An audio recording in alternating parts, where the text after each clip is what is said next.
What up? What up? Hey, How you doing, people? everyone. It's These my people. Wednesday. Mom and Pop are in the building. Yes. Wealthy Marriage Wednesday. Shout out Wealthy Marriage Wednesday. Hey, I'm so excited for today. Hey, who you telling? Hey, I need y'all to share this broadcast right now. Share us out. I'm on here. Hey, I got my iPhone doing what it do. Sharing is caring. I'm sharing that thing.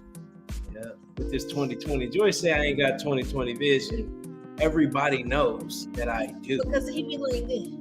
Yeah, well, that's just when you squint, that doesn't mean you got 2020. Come on. Why are you gonna put the homie on blast like that?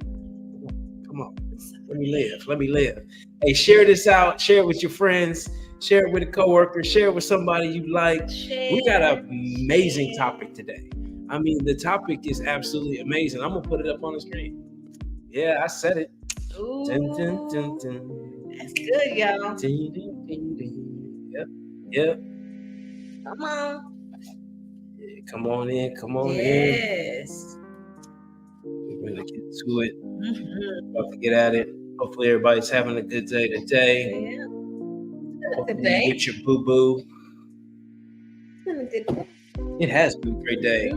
Yeah, so, why don't you thank God for this time that we get? Yeah. Just to be able to be in this moment. Hey, we about to talk about some real stuff, though. We're talking about divorcing your job and remarrying your spouse. Man, some people married to their spouse and halfway divorced today. Oh, man. I mean, see what I'm saying? I'm married to my job. Yeah, some people are for real. Workaholicing.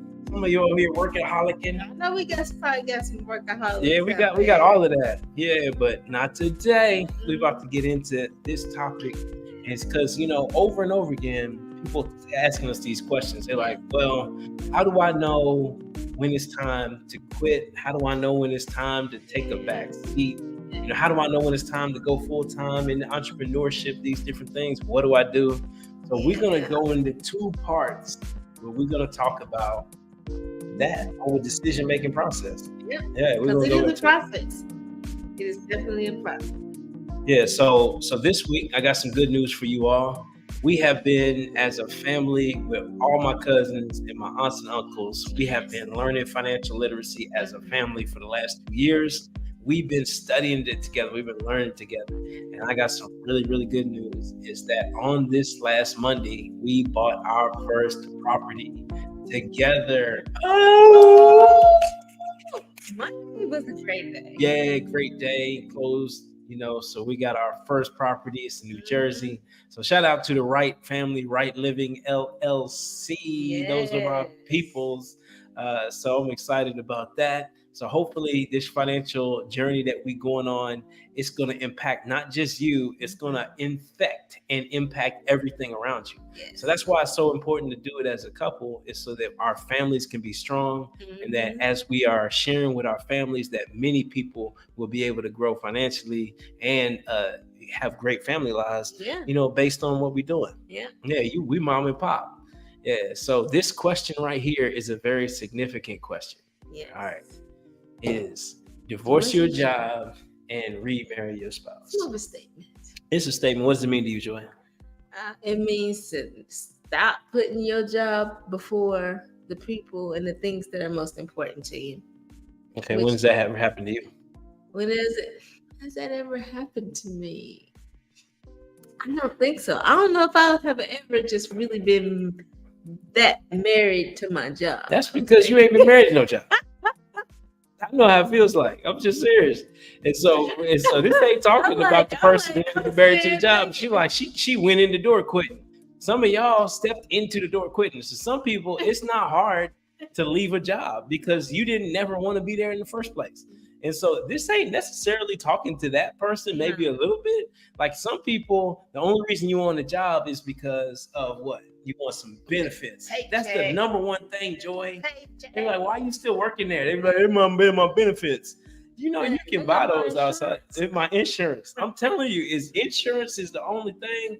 Oh my goodness gracious, you can buy some private insurance. I promise you. And then also, it's really fear. Like we'll let some things define. It's fear. Yeah. It's fear. But we're going to talk about fear, and we're going to talk about risk, and like, how do we even get to a place where we can make that decision to make the leap? Because for some of us, Joy, Hey, some of us, I'm free, y'all. I'm living. hold on. Some of us, we actually like working. We I like appreciate you doing stuff. It's like, how do you make the decision to leave the thing that you've been working so hard on? Like, how do you make the decision? It's a hard decision. Like, some people went to school for something for many years. I did. A lot of people did. Then after you went to school, or maybe you worked in something for a long time, you feel like you got some expertise in that area. Yeah. You done blood, sweat, and tears in the joint. Well, how do you get out of it? How do you move on to the next thing? And so, like, what's the decision-making process to do that?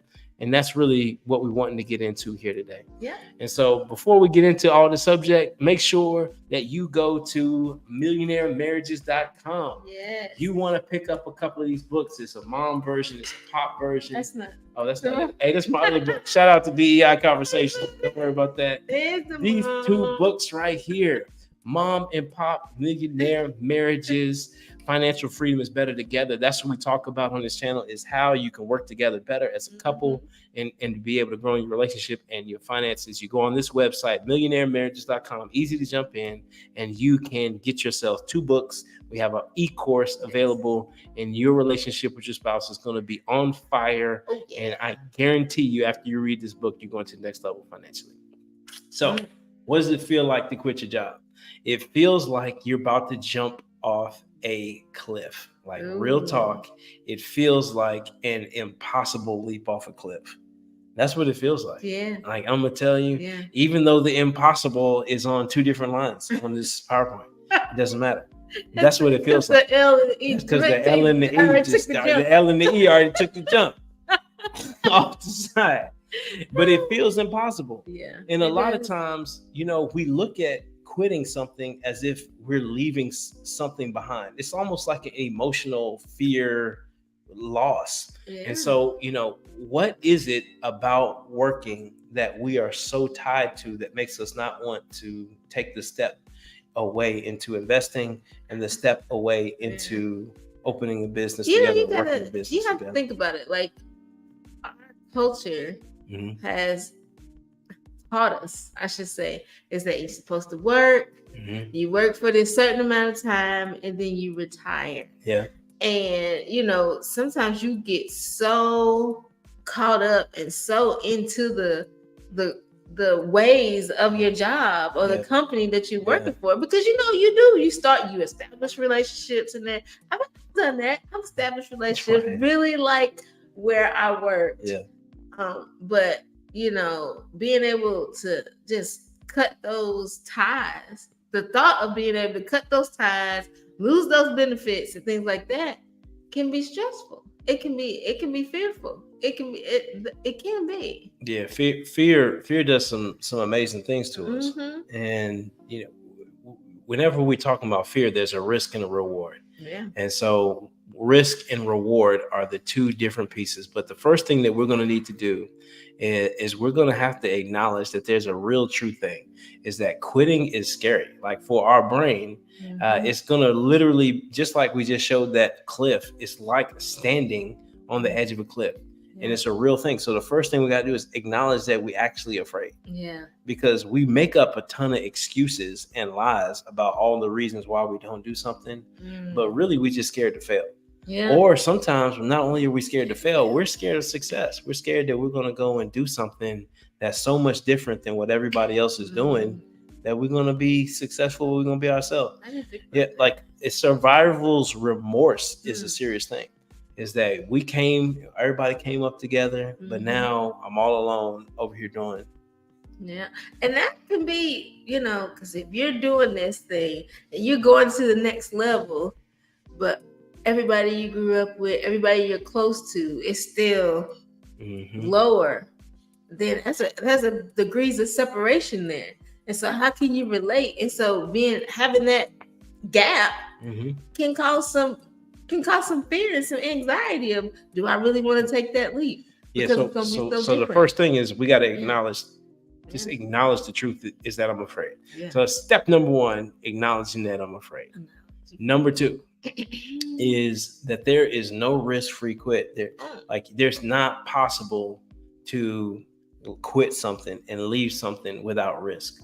Like there is going to be risk associated with leaving a job.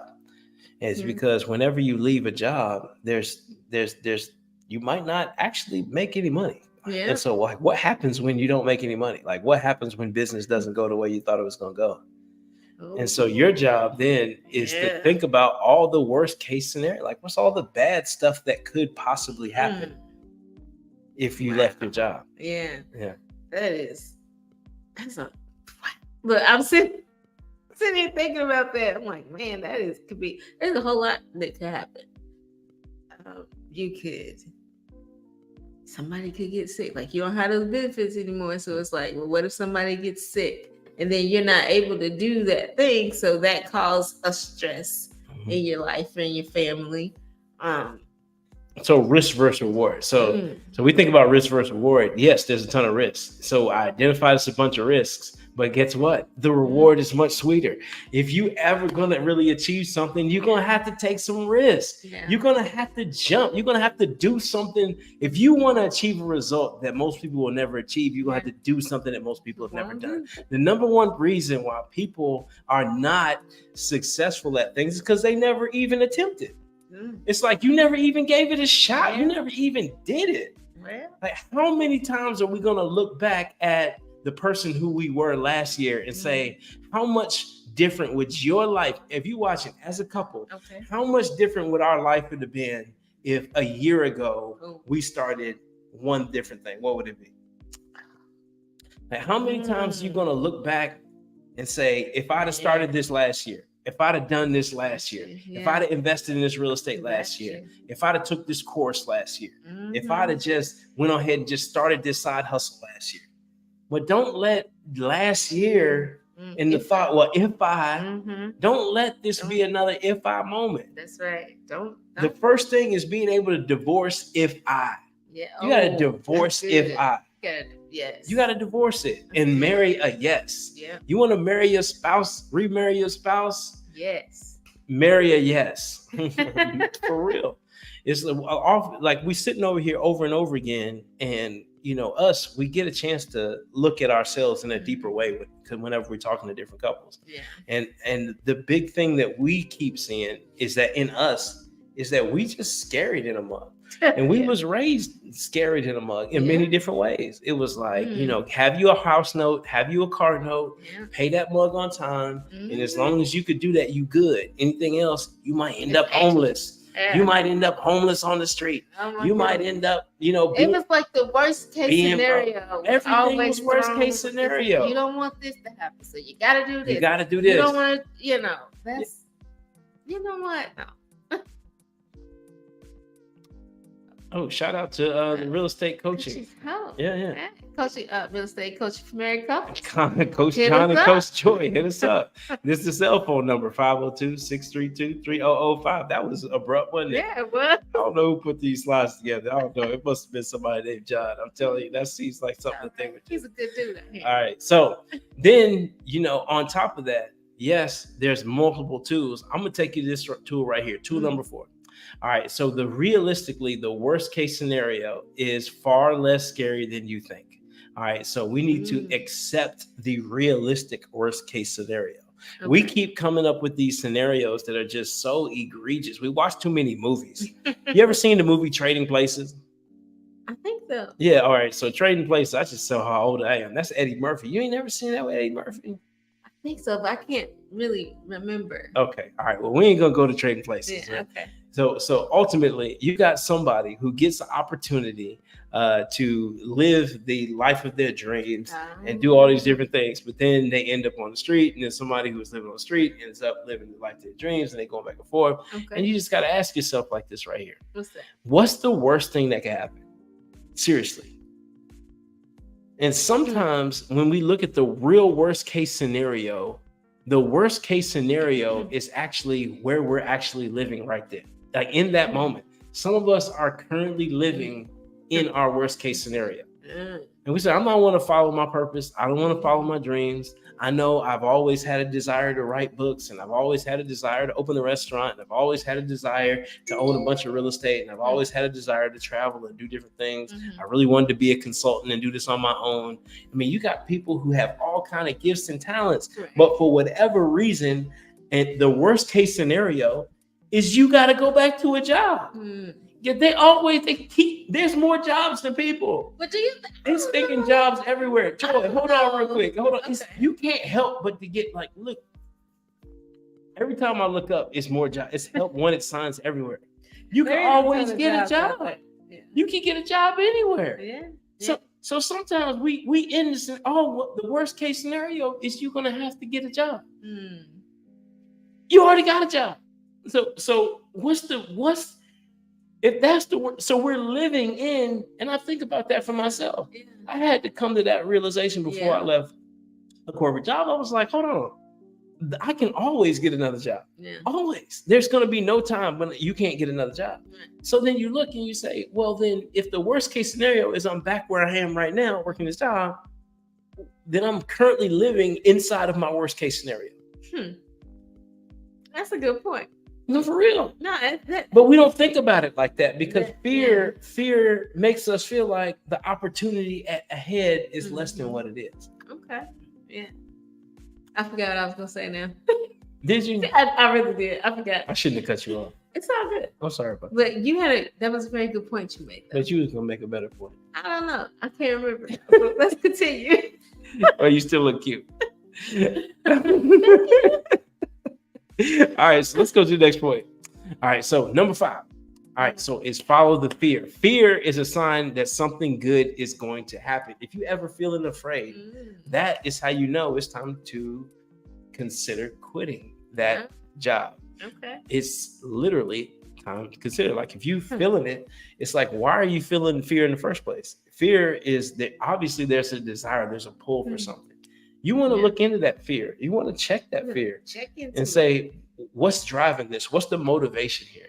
Like oftentimes there's something that we really have a desire to do. There's something we want to do, especially for us, like wanting to work with each other. So I remember what I was going to say is that, and it actually is more geared to what you're talking about now, is that we're talking about fear. And it's like some people's fear of taking that leap and all that is failure. What if it doesn't work? Well, it's not going to work. Well, if I do this, then what if I lose everything? What if, and that fear of failure keeps people from, What if that happened to you? It's so, do you have an example? Well, here we go. There's a couple of things. We had a martial arts business, and I think what stopping that business for me, I was like, I'm gonna feel like a failure because it didn't pan out the way I thought it was supposed to pan out. But when you're running a business, you learn more. Like, yes, of course you want to make a profit, and yes, you want to be able to make some money, but that wasn't the only thing that you get from running a business. You learn more about yourself. You learn your strengths. You learn some of your weaknesses, and you learn that if it's really something that you should do, or if that really was for you. And I don't know that us running that martial arts business was the best choice for us, but we learned a lot about our management style. I know I did. I learned a lot about my management style. I learned that being a manager is not something I want to do. That does not bless me. It just doesn't. And but I wouldn't have known that if I didn't get that opportunity to be able to do that. So failure in something is not always a bad thing. It's a learning experience. All right, so like let's say that was our worst case scenario. It's like, okay, we're gonna have to close up after a year. Worst case scenario, I wouldn't even have dreamt up, hey, well, this group is gonna get sued by 78 people, and then the whole situation is gonna change. Right. And then the stuff you was told wasn't the stuff that actually happened, and all this other stuff. So we got all these different things that's kind of external. Yeah. And then we end up investing all our money, investing all this time, making all these Of different resources. changes and resources, and then having to close within a year later. Yeah. And that hurts. That's a hard decision to make. It is, and it Yeah. was. Yeah. So that's a worst case scenario moment. It's like, Right. okay, the worst case scenario happened. Now tell us about your current situation after your worst case scenario just happened. And, what do you mean? Like, what changed in your life? Well, I became less stressed. I was able to spend more time with my children and being able to do things with them like that I hadn't been because I had to be at the studio. So the things that I was neglecting at home, which was really more important to me, my priorities, that's part of our vision, and I was neglecting that and having to put that off to the side. But now I have the opportunity to be able to be there for my kids, to be able to be there for my husband, to help him whatever he needs help with any of our other businesses and things like that. So it's gotten better actually. Yeah. So failing or having a failure in something actually can make you better because now I know where my strengths lie. I think that's really good. And so there's a difference. I'm glad you said it like that. And so there's a difference between falling and failure. Yes. And I think that's where we miss it. Yeah. It's because, you can fall down in the process of moving forward. Right. And that's not a bad thing. No. But it doesn't make you a failure because you fell down. That's good. And so you can fall down and get back up. Yeah. And so that's what this is all about. That's what business is. Yeah. That's what the risk is. Yeah. But what are the rewards on the other side when you get your time back? Oh, what are the rewards with all the other things that you got going on that you've never been able to do? Right. Just picture that. The ministry that you're able to lead. Yeah. And just picture, the opportunities to be able to lead in other areas of your life that you wouldn't have had. Yeah. And so one thing leads to another. You go from faith to faith. Yeah. And so it's a faith walk. It is. And so ultimately, to decide if it's time to quit your job so that you can remarry your spouse, you have to take fear out of the equation. Yeah. And really understand that the rewards are much greater than the risks. Yeah. That even if something doesn't go the way you wanted it to go, that you're still going to thrive. You're still going to do better than ever. And in the process, we know more about each other. I'm telling you, our marriage has never been hotter. Yeah, can I say that? It's never been hotter than it is right now. And the reason why, seriously, is because we've been through some more stuff together. Yeah. Like we've experienced some things and we did it together. Yeah. We've now found that our boundaries are different. Yeah. The things that we thought was going to fold us up before, they don't fold us up now. And we can handle so much more now. Like before, we thought we was ready, but now we know we're ready. And so we've been battle tested. So sometimes we've been on this winning streak for so many different years. And everything we touched in specifically, it was just, this was winning, this was winning. And when you keep winning over and over again, it's actually like you kind of need to, if you're not pushing to the point where something didn't go perfectly, you ain't pushing hard enough. That's right. You're leaving too much on the table. Yeah. Why is your life so comfortable? Like that's a problem. Your life ain't supposed to be that comfortable to the point where you didn't push yourself beyond what was outside of your comfort zone. And business and investing and rewards are outside of your comfort zone. Yeah. These things are things that we are going to take some work to be able to do, but we're working on them together. Right. Yeah.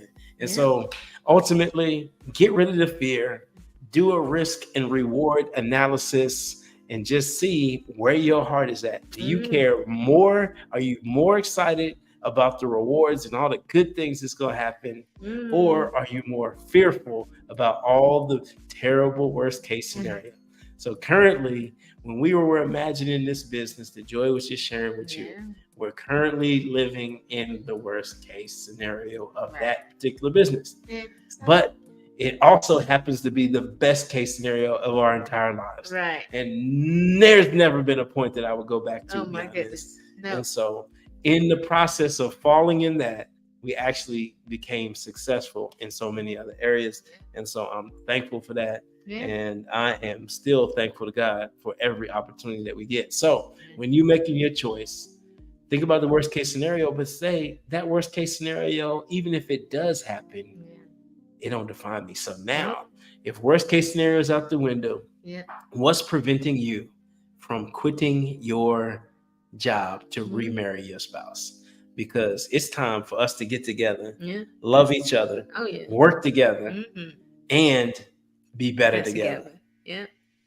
All right. Hey, next time we're going to give you a 4-step on how the 4 decisions that you need to make before you make the leap to work with your spouse. All right. And we're going to have it. It's going to be in good detail. You're going to love it. 4 decisions you need to make. Yes. To know when it's time to work side by side with your spouse. Yeah. So that's going to be all our time. To the next time. God bless y'all. Tune in next Wednesday. Tune in next Wednesday. And it's so much better together.